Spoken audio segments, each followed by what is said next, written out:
कुछ बातें का बोलना। हम लोगों ने पिछले टाइम ना 2 संडे हमने बात किया था कि पवित्र आत्मा के क्या विश्वासी पवित्र आत्मा के विरोध में चलता है या विरोध करता है। तो है ऐसे बहुत से ऐसे लोग हैं जो पवित्र आत्मा के विरोध में क्या करते हैं, कार्य करते हैं। आज का जो शीर्षक है अनुचित रीत अनुचित संबंध के द्वारा लोग पवित्र आत्मा को शोषित करते हैं या पवित्र आत्मा के विरोध में काम करते हैं। अनुचित संबंध के द्वारा यानी कि गलत संबंधों के द्वारा। और वो चीज जो है ये हमारे जीवन में एक बहुत बड़ा श्राप है अगर कोई व्यक्ति परमेश्वर को जानते हुए भी और अनुचित संबंध यानी कि गलत संबंध एक दूसरे से रखता है। एक दूसरे का मतलब पति पत्नी एक दूसरे के लिए बनाएगा, लेकिन अगर पति किसी और स्त्री के साथ संबंध करता है तो परमेश्वर उसे एक्सेप्ट नहीं करता। ये होता है अनुचित संबंध, क्योंकि वो किसी और की पत्नी है। अगर आप उसके साथ संबंध करके गलत व्यवहार करते हो, पहला चीज आप पवित्र आत्मा के विरुद्ध में पाप कर रहे हो। और कहीं ऐसा ना हो जाए, क्योंकि मैं एक चीज जानता हूं कि परमेश्वर प्रेम भी करता है, परमेश्वर दया भी करता है, लेकिन परमेश्वर ताड़ना भी देता है। कितने लोग विश्वास करते हैं ना? प्रेम भी करता है, दया भी करता है और ताड़ना भी देता है। लेकिन जब व्यक्ति नहीं समझते है तब उसे दया करते करते फिर भी नहीं समझा, परमेश्वर बोल अब तुझे इस धरती पर रहने के लायक तू नहीं है, क्योंकि तू इस धरती पर रहते हुए तू क्या कर रहे है,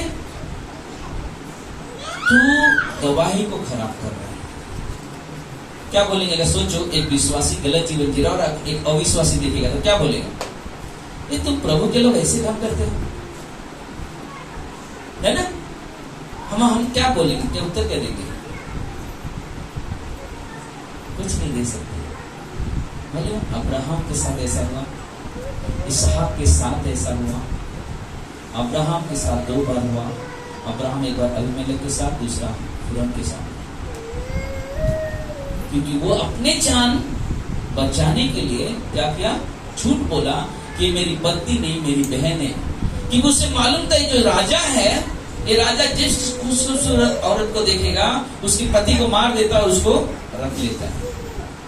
इसलिए अब्राहम ने, लेकिन परमेश्वर ने उससे बातें किया और फिर बुलाता है वो अब्राहम को। अब्राहम से कहता है कि मैंने तेरा क्या बिगाड़ा, तूने मेरे साथ ऐसा क्यों किया? तू तो परमेश्वर का है, तू मेरे साथ ऐसा काम क्यों किया? और वहां पे हम देखते हैं तो अपने दासों को बोले जो चीजें इसको दे और बोले यहाँ से चला जाइएगा अपनी पत्नी, क्योंकि मालूम है उसने परमेश्वर क्या है वो जानता था। उसने परमेश्वर के प्रेम को भी समझता, परमेश्वर के क्रोध को भी समझता, इसलिए क्या किया? उसी वक्त उसकी पत्नी को भेज दिया उसके साथ। इसलिए बाइबल कहता है इफिसियों की 4 अध्याय में, हम लोग खोलेंगे इफिसियों की 4 अध्याय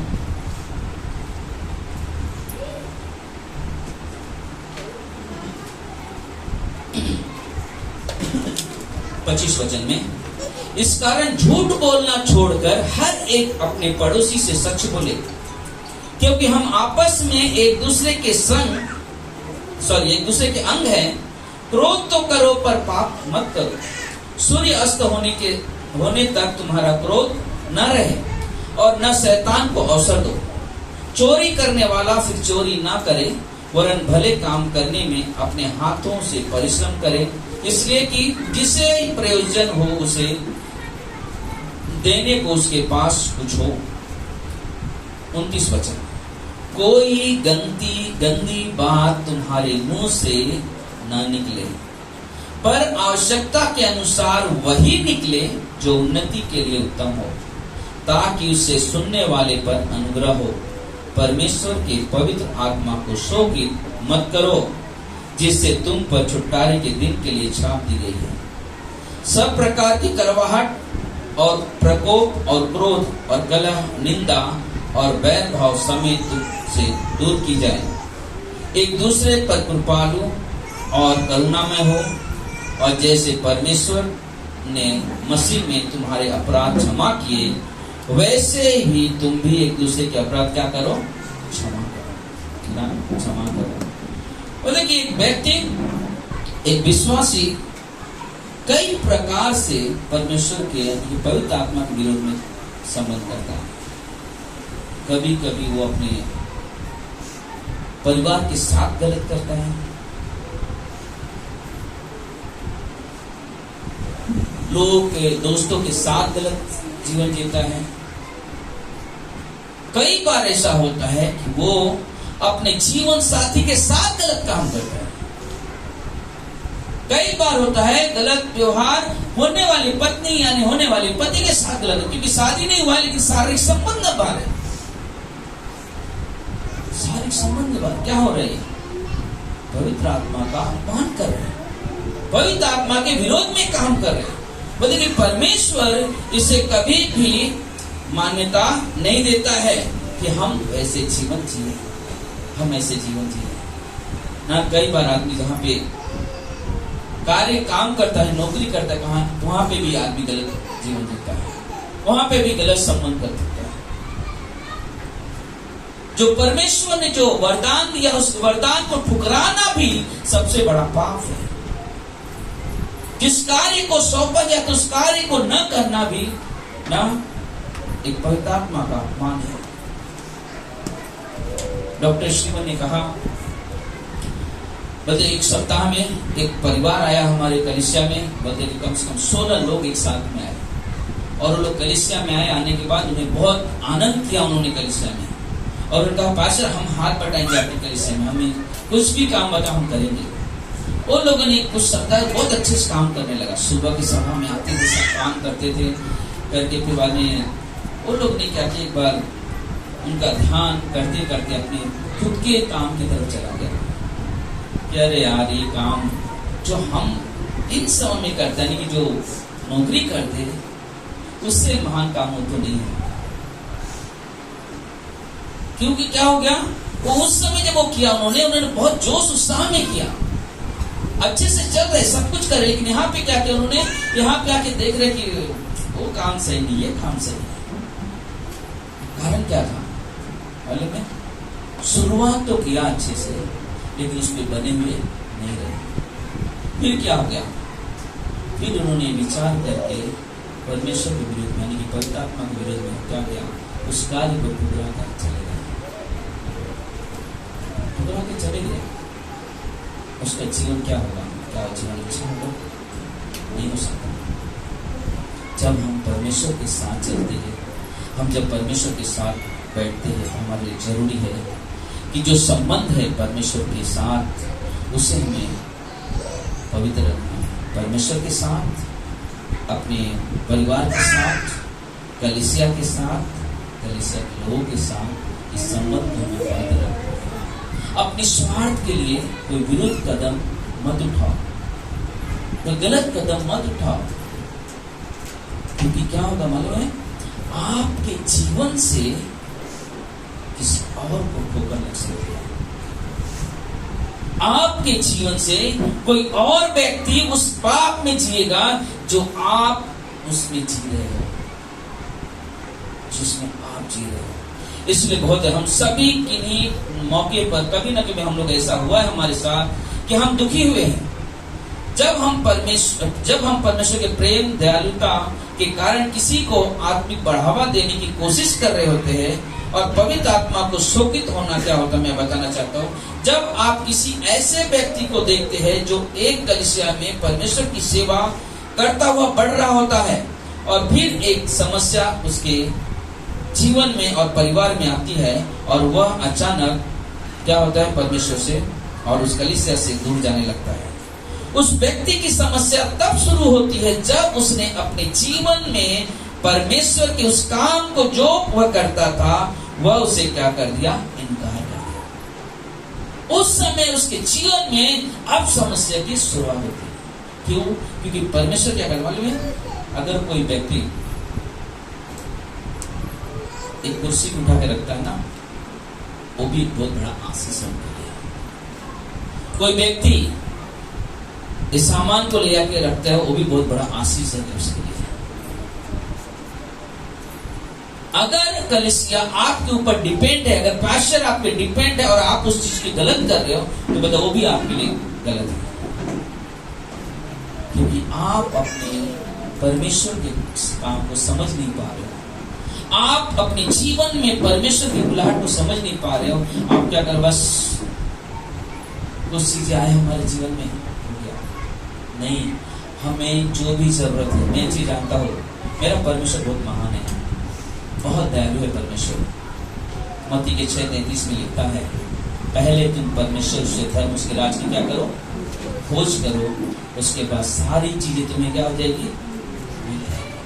परमेश्वर कहता है तुम बस जो मेरे पीछे आओ, तुम्हें क्या जरूरत है, कब क्या चाहिए, मैं तुम्हें दूंगा, मैं तुम्हें दूंगा। क्योंकि परमेश्वर का नाम क्या है मालूम है, यहोवा जायरा। यहोवा जायरा का मतलब है उपाय करने वाला परमेश्वर। कब आपको क्या चाहिए आपको सोचना भी नहीं पड़ेगा। रात को मैं निर्भय से बात कर रहा था, मैं बोला हमारा काम क्या मतलब परमेश्वर पे डिपेंड रहना। देखो परमेश्वर कैसे काम करेगा। आप खुद आके कहोगे अरे वाह मेरे जीवन में ऐसा हुआ, मेरे जीवन में इस तरह से हुआ। हाँ, क्योंकि आप परमेश्वर पे निर्भर हो, आप परमेश्वर पे निर्भर हो, परमेश्वर के साथ चल रहे हो, तो परमेश्वर आपसे क्या कर रहा है, बातें कर रहा है। परमेश्वर आपसे बातें कर रहा है। परमेश्वर कहता है बेटा तू डर मत, मैं तेरे साथ हूं। हालेलुया। परमेश्वर हमेशा तैयार है हमारी मदद, हमारी सहायता के लिए। हमारा काम है कि हम उसके साथ रहे। वह मसीह के देह के साथ अपने अनुचित संबंध से पवित्र आत्मा को शोकित करता है। जब वो क्या करता है, वहां से उससे दूर जाने लगता है, शोकित करता है। और एक विश्वासी गपशप के द्वारा, यानी कि इधर उधर की बात करने के द्वारा भी पवित्र आत्मा को शोकित करता है। जब भी देखो बात करेंगे तो सिर्फ गलत चीजें, सिर्फ मुंह से कुछ भी वर्ड निकालना, कोई भी शब्द बोलना। बताइए क्या है, मुंह से जब भी कुछ बोलते हैं वो सिर्फ विरोध वाली बात करते हैं। उनके अंदर कड़वाहट भरा हुआ है, उनके अंदर नफरत भरी हुई है, उनके अंदर अच्छाई कुछ नहीं है। वो सुनते हैं कुछ और, प्रकट कुछ और करते हैं, क्योंकि उनका ध्यान परमेश्वर की तरफ नहीं है। अगर प्रचार होता है तो बोलते कि प्रचार में परमेश्वर ने, पास्टर ने बोला कि ना तुम्हें आपस में प्रेम करना चाहिए। क्या हो गया, आप क्या गलत चीज है आपस में प्रेम करना? लेकिन उसको क्या करेंगे, पास्टर को मालूम है ना हम लोग प्रेम नहीं करते आपस में, इसलिए पास्टर ने ऐसा हो गया। अक्सर एक चीज हम देखते हैं, हमारा एक ही उद्देश्य है, क्योंकि मालूम है अगर आप परमेश्वर के प्रेम को नहीं समझोगे, कभी भी अपने परिवार में वो प्रेम प्रकट नहीं कर सकते। तुम परमेश्वर के प्रेम को समझो, उसके बाद तुम्हारे जीवन में चीज दिखाई देगा। तुम बाइबल तो पढ़ते हो, लेकिन बाइबल को सिर्फ पढ़ रहे हो, लेकिन उसने ये नहीं सोचे कि परमेश्वर मुझसे क्या बात किया। जो वचन मैंने सुना या जो वचन मैंने पढ़ा, उससे परमेश्वर बात कहते हैं मुझसे परमेश्वर चाहता क्या है, मुझसे क्या करवाना चाहता है परमेश्वर। बोलते वो चीज हमारे जीवन में होना चाहिए। प्लीज आप लोग इधर ध्यान दो, मोबाइल बात में ना, परमेश्वर बात क्या कर रहे हैं। बोलते वहां पे हम ध्यान नहीं देता, इसलिए क्योंकि हमें ऐसा लगता है हम चर्च में है ना, पास्टर का मतलब चर्च में आए थे। देखो मैं आपसे अभी बता रहा हूँ, वापस कहता हूँ, बहुत ही महत्वपूर्ण चीज है। आप चर्च में आते हो अच्छी बात है, लेकिन आप सिर्फ आके बैठने वाले व्यक्ति मत बनो, यानी कि सिर्फ नाम के विश्वासी मत बनो। आपके जीवन से प्रभु यीशु प्रकट होने चाहिए, आपके जीवन से प्रभु यीशु दिखाई देनी चाहिए, आपके बातों से, आपके रहन सहन से, आपके चलने से, आपके उठने से, ताकि लोग कहे वाह ये लोग प्रभु के लोग हैं, ये लोग प्रभु के लोग हैं। इनके अंदर अपने परमेश्वर के प्रति भय है, अपने परमेश्वर के प्रति डर है। और ये चीज हमें और आपको समझना जरूरी है ना, समझना जरूरी है। एक बार क्या होगा, मन में हम लोग एक मूवी देख रहे थे ना, बहुत अच्छा मूवी था, बहुत अच्छे अच्छे हीरो थे ना। हम लोग मेरा हम लोग सब खुशी थी, मालूम नहीं, बहुत अच्छा पिक्चर था। मैं आपको बता रहा हूँ, एक हीरो था और वो था पास्टर, ठीक है। तो पास्टर एक कलीसिया चला रहा था, 5 साल से सिर्फ उसके पास 5 आदमी थे। कितना आदमी थे? 5 आदमी। सिर्फ 5 साल से 5 आदमी सीखते। तो एक आदमी था तो चर्च जाता था, तो उसके उसी रास्ते से गुजरता जहां से कलीसिया होती है। तो देखता था तो बोलता कि चलो यार टाइम थोड़ा लेट हो गया, चलो इधर ही बैठ जाता हूँ। आके बैठता है, फिर बात बोलता है यार 5 साल से कुछ बढ़ नहीं रहे। तो उसने बोला पाशा जी मैं जा रहा हूँ। बोला क्यों? बोला पाशा जी मैं देख रहा हूँ 5 साल से सिर्फ 5 आदमी और कोई है नहीं यहाँ पे, इसलिए मुझे नहीं बैठना इस कलीसिया जहाँ पे कलीसिया बढ़ नहीं रही। तो पाशा ने बोला देखो जाना आपकी मर्जी, लेकिन बाइबल क्या कहता है? जहाँ कहीं भी 2 या 3 मेरे नाम से इकट्ठे वहां पे परमेश्वर की उपस्थिति होती है।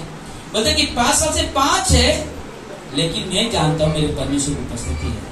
और एक चीज याद रखना, आप जा रहे हो कोई बात नहीं, लेकिन हो सकता है अगर परमेश्वर ने चाहा तो अगले सप्ताह में कलीसिया में बहुत सारे लोग परमेश्वर के लिए आए। मैं नहीं, अगर परमेश्वर ने चाहा तो हो गया। और बंदा अपना जोश में निकल गया, क्योंकि वो कभी भी आते सोच के आता था इनको कुछ न बोल के जाऊं पास्टर को। होने जाने के बाद चला गया। उसके बाद क्या हो गया कि अचानक एक लड़का भागते हुए आता है, उनकी चर्च में छुपता है और एक कुछ गुंडे आते हैं उस बच्चे को ढूंढने के लिए। और पास्टर प्रार्थना में है, पास्टर ने नहीं देखा कोई आप यहाँ पे छुपा, लेकिन वहां पे दूसरे यहाँ पे कोई व्यक्ति आया यहाँ पे। तो पास्टर ने बोला नहीं यहाँ पे कोई नहीं आया, हम विश्वासी, हम झूठ नहीं बोलते हैं। ठीक है। फिर अचानक क्या हो गया कि जब प्रभु ढूंढ रहे थे तब तक पास्टर का नजर गया तो लड़का हृदय से छुपा हुआ सामने। तो पास्टर वहां पे गया और पास्टर का हाथ जोड़ने को, पास्टर प्लीज मुझे बचा लो। उसने पास्टर ने चीज कहा मैं तुझे नहीं बचा सकता, लेकिन एक चीज में विश्वास करता, अगर तू प्रभु यीशु पे विश्वास करेगा प्रभु यीशु जरूर तुझे बचाएगा। अब वो लड़का वहां प्रार्थना करने लगा, लेकिन जो लड़का छुपा था वहां पर, उसका भाई जो था वहां का बहुत बड़ा गुंडा था। दूसरा जो उसे ढूंढते हुए आया था, वो लोग गुंडा बन रहे थे कि उसको मार देंगे, अब वहां पे हम राजी करेंगे। हुआ क्या, जब वो अपने भाई को ढूंढने के लिए आया, फोन पे बात की तो भाई को हम लोग पास है, कब्जे में है। तो जब वो ढूंढ रहा था तो वहां पे क्या देख रहे मालूम है कि वो गुंडे लोग मिलते हैं, गुंडे को बांध के ट्रेन के पटरी पे, मैं शॉर्ट में बता रहा हूँ, पटरी में रखा था और बोलते कि आप 3 बार नहीं बता तो मार दूंगा। तब तक वो 1 2 3 करते हैं, 2.5 बोलता, तब तक वो उसका भाई भाग के था, भाई ऐसा मत करो, ऐसा मत करो। उससे बातचीत करता है, तो उसे बताता है भाई में मेरा जीवन बचा कैसे, मुझे प्रभु यीशु पता है। यीशु कौन है? यीशु एक छोटी सी वहां पे कलीसिया है जहाँ पे मैं जाकर छुपा था, मेरे साथ हुआ तो मैं तुझे बताना चाहता हूँ। बोला जब मैं वहां पे भाग के गया, मैं छुपा था, ये सब लोग ने ढूंढ रहे थे, ये व्यक्ति मेरे सामने आया था, मैं ऐसा छुपा हुआ हूँ और ऐसा मेरे सामने आया, लेकिन उससे मैं दिखाई नहीं दिया। हुआ क्या मालूम, जब उसने प्रार्थना किया प्रभु यीशु मुझे बचाने वाला आप हो और कोई मुझे नहीं बचा सकता, वो व्यक्ति ऐसा आया, देखा और देखने वाले में उसके अचानक रोशनी आई और वो देखना बंद हो गया। उस व्यक्ति का सामने है वो लड़का जो छुपा हुआ है, लेकिन वो देख नहीं पाया, चला गया। तो उसने कहा मालूम प्रभु यीशु ने मुझे बचाया।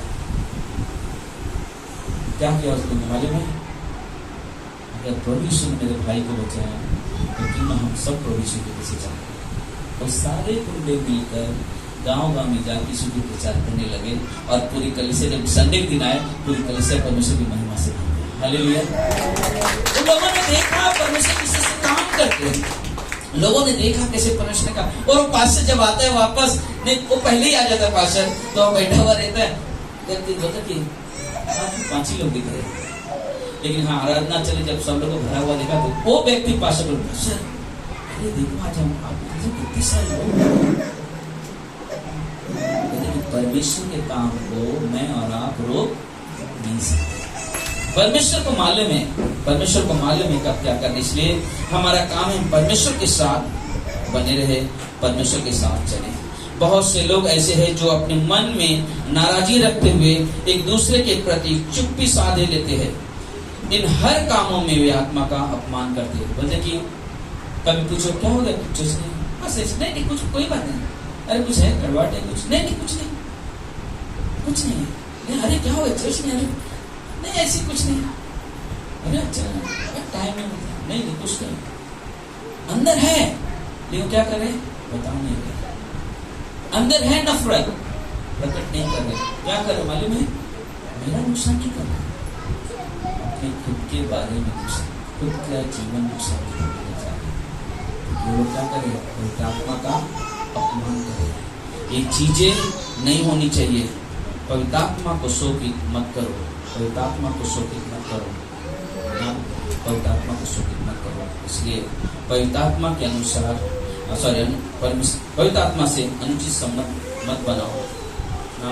हमारे जीवन में जरूरत है हम जागरूकता लाएं, जोश लाएं अपने अंदर और परमेश्वर की महिमा करें।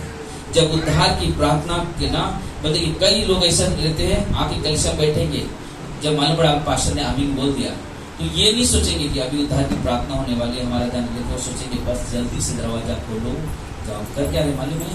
क्योंकि वो बैठे तो है लेकिन उनके मन में वो उपस्थिति नहीं है जो होना चाहिए। उनका ध्यान कहाँ है? घड़ी देखा भाई, जल्दी से दरवाजा खुले और हम जल्दी से निकल जाए। और यही कारण है मालूम है, बहुत सारे कलीसिया में एक दूसरे का भी पहचानता नहीं कौन है, क्योंकि वो क्या करता है, बस दरवाजा खोलो चले, हो गया शाम है ना, पास्टर ने देखा वो पास्टर आया, आ रहे, वो आगंदा आया, वो बहन आई, वो भाई आया, आराधना हुआ, बहुत अच्छा हुआ। नहीं, बताइए मालूम क्या हो रहा है? आप पवित्र आत्मा का अपमान कर रहे हो। कैसे कर रहे हो? क्योंकि आप बैठे हो जिस समय परमेश्वर आपके जीवन में, या जो व्यक्ति पहली बार आया है वो परमेश्वर को ग्रहण करना चाहता है, लेकिन आपका मन वहां पे नहीं है को व्यक्ति ग्रहण करे। इसलिए तुम्हारा ध्यान कहाँ है? बस उस दरवाजे की ओर खुले और हम जल्दी से निकल जाए। बोलते ये भी पवित्र आत्मा का क्या है मालूम है? अपमान है। इसलिए बहुत जरूरी है। कुलुसियों की किताब में 3:12 कहता है, इसलिए परमेश्वर के चुने हुओं की नाई जो पवित्र और प्रिय हैं, बड़ी करुणा और भलाई और दीनता और नम्रता और सहनशीलता धारण करें। परमेश्वर की मदद मांगो। परमेश्वर से, परमेश्वर हमें आपकी मदद की जरूरत है। मैं वो जीवन नहीं जी पा रहा जो एक मसीह जीवन जीना चाहिए, मुझे परमेश्वर से मदद मांगना। मालूम है अय्यूब के जीवन में जो परिस्थिति थी वो परमेश्वर पर निर्भर था। वो परमेश्वर की दया को समझता था, परमेश्वर के अनुग्रह को समझता था। इसलिए वो मालूम चुपचाप पड़ा, अपने दुख में है, परेशानी में है, बहुत सारी विपत्ति आ चुके, लेकिन उसका ध्यान कहाँ है? परमेश्वर की तरफ ना, परमेश्वर की तरफ। परमेश्वर काम करे, परमेश्वर काम करे और वो परमेश्वर की महिमा करे। बोलते कि आत्मा के फलों में से प्रत्येक हमारे लिए विशेष मतलब रखते। मालूम पवित्र आत्मा का फल है, गलातियों के 5 अध्याय में क्या आगे? पवित्र आत्मा का फल प्रेम है, उसके अंदर आनंद है, धीरज है, कृपा है, भलाई। बोलते सारी चीजें हर एक विश्वासी के जीवन से मतलब रखते हैं। पवित्र आत्मा अगर हमारे अंदर है तो हमारे अंदर आनंद होगा। पवित्र आत्मा हमारे अंदर है तो हमारे अंदर हर समस्या को देखते हुए भी हमारे अंदर धीरज होगा। हम समस्या आ रहे लेकिन हम उतावले नहीं हो रहे, हम घबरा नहीं रहे, हम क्या कर रहे? धीरज रखे हुए, संयम रखा हुआ है हमने। बोले अगर कोई विरोध भी कर रहा है तो हमारे पास परमेश्वर की दया है जो हम लोग को दे सकते हैं। उस दया का ना उपयोग करना, उस दया का उपयोग करना, उस दया का उपयोग करना, लोगों के जीवन में परमेश्वर की उस दया को ना प्रकट करना। जब हम अपने काम काज, परेशानियों और परीक्षाओं से गुजरते हैं तब पवित्र आत्मा हमारे कानों में ना कुछ कहना चाहता है। बहुत सारे टेंशन से चल रहे, लेकिन पवित्र आत्मा आपके कान में कुछ बोलना चाहता है, लेकिन हमारा ध्यान अगर परमेश्वर की ओर नहीं है तो हम सुन नहीं पाएंगे कि पवित्र आत्मा बोलना क्या चाहता है। परमेश्वर की पवित्र आत्मा हर दिन हमसे और आपसे बात करता है और बात करना चाहता है।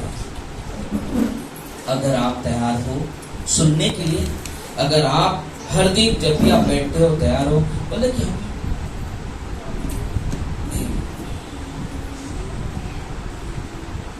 यहाँ पे कितने लोग 1 साल से विश्वास में आए हैं?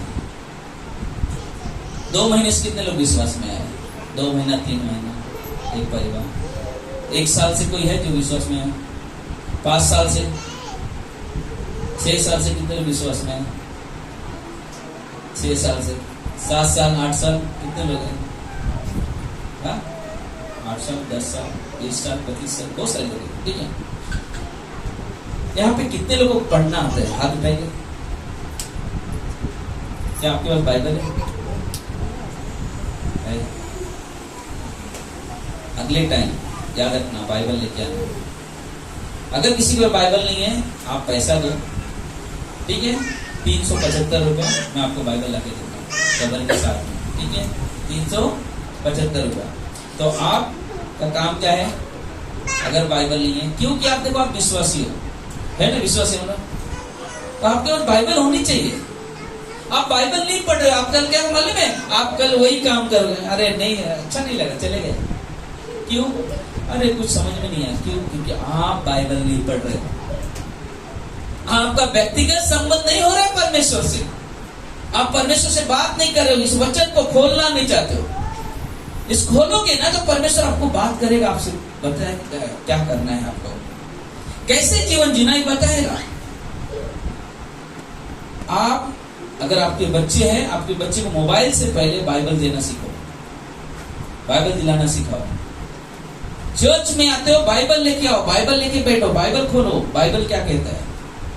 कि कितने लोग कॉलेज जाते हैं, कितने लोग स्कूल जाते हैं, क्या बिना बुक के जाते हो? अगर बिना बुक के गए तो हाँ? मार पड़ती। लेकिन कोई कोई स्कूल में नहीं भेज देंगे। इसको सोचो, आपको वो डर है जो परमेश्वर जीवन देता है, उसका डर नहीं है कि हम लोग बाइबल लेके चले। अगले टाइम सबक करने से खत्म होने से पहले आप मिलना मुझसे सब, जिसके बाद बाइबल नहीं, ठीक है, और पैसा देना मुझे 375 रुपये, ठीक है, 375 रुपीज मैं बाइबल लेके आऊंगा आपके। अगर आप जा सकते तो मैं आपको दुकान बताता हूँ, आप चले जाओ, वहां से लेकर आ जाओ। दादर में बाइबल मिलता है, मनीष मार्केट है बगल में, दादर स्टेशन से 5 मिनट भी नहीं लगेगा। लेकिन आप बाइबल के व्यक्ति बनो, आप बाइबल के व्यक्ति बनो, संसार के व्यक्ति मत बनो। बाइबल के व्यक्ति बनोगे, आप दुख में, परेशानी में, समस्या में आप खोलोगे, आपको मालूम पड़ेगा, वाह अरे दुख जब अय्यूब के पास आया तो क्या किया था उसने। आप बाइबल को देखोगे, जब दाऊद का बेटा बीमार था तो दाऊद ने क्या किया था, बाइबल में देखोगे। जब पास्टर जेल में था तो चर्च के लोग क्या कर रहे थे, प्रार्थना कर रहे थे। कैसे मालूम पड़ेगा, जब आप बाइबल पढ़ोगे। लेकिन जब आप बाइबल नहीं खोलोगे तो कैसे हो सकता है।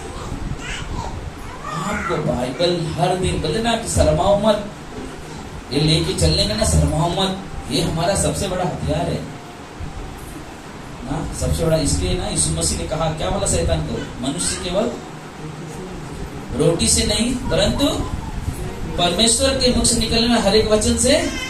क्या है वो वचन? बाइबल। ये हमारे लिए जीवन है, ये हमारे लिए जीवन है। इसमें जीवन बिताओ, इसमें जीवन बिताओ, मतलब वो हमारे लिए बहुत जरूरी है। आप जानते हो परमेश्वर हमें बताने की कितना आनंदित होता है कि मैं वो हमसे कितना प्रेम करता है। मतलब परमेश्वर को बहुत आनंद मिलता है बोलने के लिए, बेटा मालूम है मैं तुझसे बहुत प्रेम करता हूँ, मैं तुझसे बहुत प्रेम करता। परमेश्वर हमेशा ये बताने की कोशिश करता है कि मैं तुझसे बहुत प्रेम करता हूँ।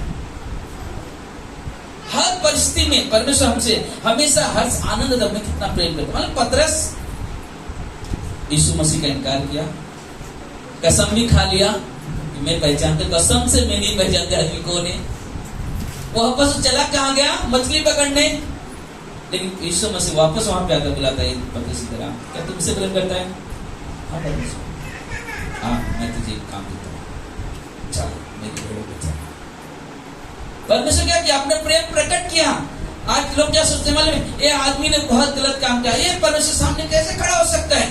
परमेश्वर की दया ऐसी है ना कि परमेश्वर हर एक पाप, हर एक गुनाह क्षमा करने में धर्मी और विश्वास हो गए। हालेलुया। वो परमेश्वर महान परमेश्वर है। आज हम यीशु के पीछे इसलिए नहीं चाहते कि हमारे पापों की हमें सजा देने वाला है, अब हम क्या करेंगे। नहीं, वो हमारे पापों से नफरत करता है, हमसे क्या करता है, प्रेम करता है। और वो कहता है कि मैं हूं, मैं तुझे क्षमा करूंगा, मैं तुझे पहले से भी अधिक प्रेम करूंगा, मैं तुझे त्यागूंगा नहीं, मैं तुझे अपने सीने से लगा कर रखूंगा, क्योंकि तू मेरा बेटा है, तू मेरी बेटी है, तू मुझ पर भरोसा रखती है, तू मुझ पर भरोसा रखता है, मैं तुझे अपना होगा। परमेश्वर मतलब परमेश्वर में हम मालूम है, अगर कोई कहीं जा रहा है, आप यीशु को लो, आप क्रिश्चियन लगे, परमेश्वर को मानते हो? नहीं, ऐसे बस जाते रहते कभी कोई ऐसा।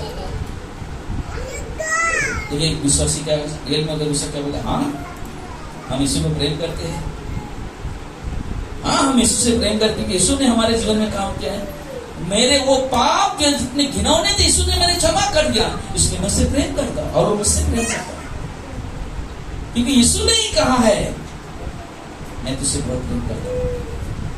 यूहन्ना 3:16 क्या लिखा हुआ है? परमेश्वर ने जगत से ऐसा प्रेम किया कि अपना इकलौता पुत्र दे दिया ताकि जो कुछ पर विश्वास करे अनंत काल का जीवन पाए। मुझे नहीं शर्म आते बोलने के लिए कि तुम मेरे बेटे हो, लेकिन हम कभी कभी लोग ऐसा करते हो कि शायद मैं कैसे बोलूं कि मैं यीशु मेरा पिता है, मैं कैसे बोलूं? नहीं, हमारे जीवन में कैसे भी परिस्थिति, कैसे भी पलटी ना जाए, लेकिन परमेश्वर को परमेश्वर कहने में, परमेश्वर को अपना पिता कहने में शर्माओ मत। क्योंकि आज सोच लेना, आज यहाँ पे आप तो शर्माओगे, मोड़ लोगे, कल कहीं ऐसा ना हो कि परमेश्वर आपसे मोड़े। इसलिए हमेशा सतर्क रहो, हमेशा सतर्क रहो, हमेशा सावधान रहो। परमेश्वर आपसे प्रेम करता है और परमेश्वर नहीं चाहते कि आप पवित्र आत्मा का विरोध करो या पवित्र आत्मा का अपमान करो। हमारे छोटे से शब्द हमारे जीवन में बहुत कुछ ला सकता है। अन्ना सफीरा ने क्या कहा? एक छोटा सा, अरे तुम्हारा जमीन था, तुम्हारा सब कुछ था, नहीं बेचा, जमीन भी तुम्हारा था, बेचा जमीन तुम्हारा, सच बोलो ना, हाँ इतने में बेचा। अब तुमने वहां पे झूठ बोले कि मैं सोच रहा था कि वो वहां पे लिखा हुआ कि तेरे गाड़ने वाली देर बोले कि 3 घंटा बीत गया, पति साहब घर पे नहीं आया, पत्नी है देखने के लिए, या तो उसके पास खबर भेजा गया रहेगा जल्दी आ जा, उधर पास्टर के पास पास्टर ने बुलाया और वहां पे क्या बोले, अभी भी तेरे पति को गाड़ने वाले इधर ही खड़े हैं। और देखा, झूठ हमारे जीवन में मुसीबत ला सकती है। परमेश्वर के साथ सच बोलो, सच बोलो। परमेश्वर के साथ हम इंसान हैं, गलती होती है मुझसे, लेकिन ये इसका मतलब ये नहीं कि परमेश्वर में गलती करते रहो। हाँ, अनुग्रह इसलिए दिया जाता है ताकि हम आगे को सुधर जाए, हम आगे को ऐसा न जीवन जिए जिससे परमेश्वर को निंदा हो। इसलिए जरूरी है कि हम परमेश्वर के साथ अच्छा संबंध बनाएं। परमेश्वर हमारी गलती को ढांप देता है और प्रेम करता है।